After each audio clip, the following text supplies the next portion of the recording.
यहाँ क्वेश्चन है किसी एपी का, एपी जिसको हिंदी में कहते हैं समांतर श्रेणी, किसी समांतर श्रेणी का 8वां पद दिया हुआ है 37 और 12वां पद दिया हुआ 57। समांतर श्रेणी ज्ञात कीजिए। अंग्रेजी में वही लिखा हुआ, the 8th term of an AP is 37 and 12th term is 57, find AP. अब देखिए 8वां टर्म है इसका 37, यानी A8 is equal to 37. It means A plus 7D is equal to 37. ये इसलिए आता है, एक होता है ना formula, AN is equal to A plus N minus 1 into D. It means ये जो N होता है एक घट जाता है। मान लो यहाँ N3 हो, यहाँ 3 हो, तो ये यहाँ 3 में से 1 चला गया 2D, A plus 2D। यहाँ N5 हो तो यहाँ 5 minus 1 4D हो जाता है, यानी जो टर्म निकालना होता है D उससे एक कम हो जाता है। आप ये पढ़ चुके हो पहले ही, ये आया। दूसरा कंडीशन है 12 टर्म, यानी 12वां पद 57 है, A12 इज इक्वल टू 57, यानी A plus A 12th term है, एक कम 11D इज इक्वल टू 57। हमें AP निकालना है इसमें, इसका मतलब इसमें D निकालना है, D निकालना जरूरी है। अब आइए, ये आप चैप्टर 3 लीनियर इक्वेशन यानी रैखिक युग्म में पढ़े हो, इसको इक्वेशन फर्स्ट बना दिया, इसको इक्वेशन सेकंड बना करके 2 इक्वेशन बन गए। इसको एलिमिनेट कर दीजिए, minus minus minus, sign change होता है, ये A तो कट गया, प्लस माइनस। अब ये 7D minus 11D minus 4D is equal to 37 में 57 को माइनस करेंगे तो माइनस 20 आएगा, माइनस 20, माइनस माइनस कट गया, यानी D is equal to 20/4, D is equal to 5 हो गया। अब D का वैल्यू किसी फर्स्ट या सेकंड में रख करके आप A निकाल सकते हैं।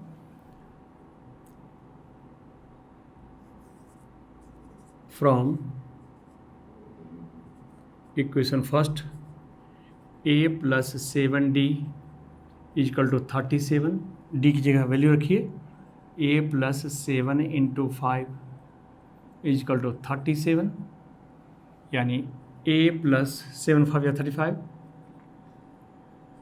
Is equal to 37, A is equal to 37 minus 35, यानी A इज इक्वल टू आ गया आपका 2। अब देखिए A आ गया 2 और D है 5, तो AP क्या बन जाएगा? AP में पहला टर्म तो हो गया, A 2 हो गया, बाकी जो है D 5 है, यानी डिफरेंस 5 का 5 5 ऐड करते जाइए, 2 और 5 7, 7 7 और 5 12, 12 5 17, 17 5 22, इस तरह से ये आपका AP बन गया और यही होगा आपका आंसर। बस फिनिश हो गया क्वेश्चन। क्वेश्चन है, किसी हिंदी और अंग्रेजी दोनों मीडियम में क्वेश्चन लिखा हुआ है, किसी समांतर श्रेणी का प्रथम 8 पदों का योग 100 है तथा प्रथम 19 पदों का योग 551 है। तो प्रथम पद और सर्वांतर, प्रथम पद मीन्स A और सर्वांतर कहते हैं D, जिसको CD बोलते हैं। If the sum of first 8 terms of an AP is 100 and sum of first 19 terms is 551, find first term and common difference।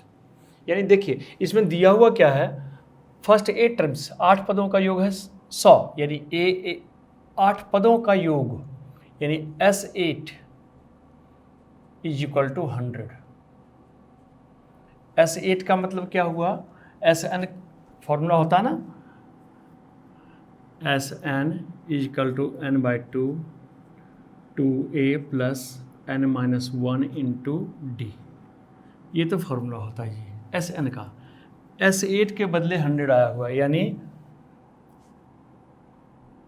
S8 तो 100 दिया हुआ है, अब 100 इज इक्वल टू N/2, पता है नहीं, N है 8, 8/2 into 2A plus N minus 1, N दिया हुआ 8 है, पहला 8 टर्म, 8 माइनस 1 इंटू D, क्योंकि ए और डी पता मुझे नहीं है।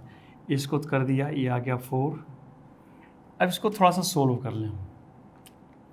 इस 4 को इधर करेंगे, 100/4 is equal to 2a plus ये 8 में से 1 चला गया 7d।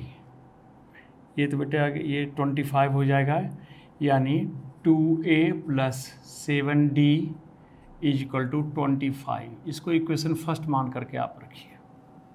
फिर दूसरा कंडीशन है 19 टर्म्स का सम, 19 पदों का योग, ये दिया हुआ है 551, यानी S19 is equal to 551। S19 की इज इक्वल टू, देखो SN is equal to n/2, यानी जो S19 है 551, S19 के बदले ये लिखा is equal to n/2। It means 19/2 into 2a पता नहीं है, प्लस n-1, n है 19 -1 इंटू d पता है ही नहीं। अब बारी बारी से इधर कीजिए, ये 19/2 को इधर ले आओ, 551 इंटू 2 ये ऊपर हो गया, ये नीचे चला जाएगा, upon 19 is equal to 2a plus 19 में 1 चला गया 18d। इसको काट कर देखते हैं, 19 2 जा 31, 19 2 जा 38, सॉरी 38 के बाद कितना बचा है 17 पे 1 आएगा 171, 19 9 जा 171 होता है। अब 29 into 2 58 is equal to 2a plus 18d। या इसी को अरेंज करके लिखें, 2a plus 18d is equal to 58। चाहे तो 2 कॉमन लेके काट भी सकते हैं, नहीं भी काटें तब भी कोई बात नहीं है। 2 इक्वेशन मिल गया, इक्वेशन फर्स्ट और सेकंड। फिर से इसको एलिमिनेट कर दें, आप चैप्टर 3 में पढ़े हो। ये दोनों को लिखो बारी बारी से, 2a plus 7d is equal to 25, और दूसरा हो जाएगा 2a plus 18d is equal to 58, minus minus minus, ये तो कट गया। 7 में 18 माइनस करेंगे तो -11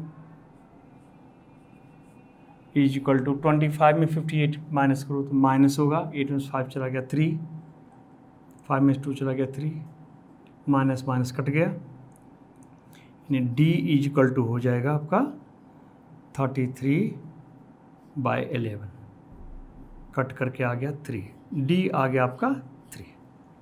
दूसरा कह रहा है प्रथम पद यानी a निकालिए। अब जो इक्वेशन फर्स्ट और सेकंड है, दोनों में किसी में से इस d का वैल्यू डाल देते हैं। फ्रॉम इक्वेशन फर्स्ट में क्या था, 2a plus 7d, 2a plus 7d is equal to 25। d का वैल्यू रखिए, 2a प्लस 7 इंटू डी की जगह देखिए कितना आया है 3 is equal to 25। 2a plus 21 is equal to 25, 2a 25 minus 21, 2a is equal to 4 और a इज इक्वल टू 4/2, 2, यानी a is equal to 2 and d is equal to 3। यही आपका आया आंसर। जो क्वेश्चन है उसका आंसर यही है। अगर कहता है AP बनाइए, अगर AP बनाना होता, इससे एक कदम आगे बता रहा हूँ, तब कभी कभी हो जाता है कि अभी आप क्वेश्चन यही करो और बाद में एक लाइन और जोड़ दिया। अगर कहा जाए कि इसका AP बताइए, तो AP क्या हो जाएगा, AP इज इक्वल टू पहला टर्म तो 2 हो गया, डिफरेंस 3 का है, यानी 3 का डिफरेंस ले लीजिए, 2 और 3 5, 5 3 8, 8 3 11, 11 3 14, इस तरह से ये बन गया आपका AP है। यानी आंसर आपका पहले से यही हो गया, लेकिन अगर एक्स्ट्रा में बोला जाए कि AP बनाइए तब AP इस तरह से बन जाता।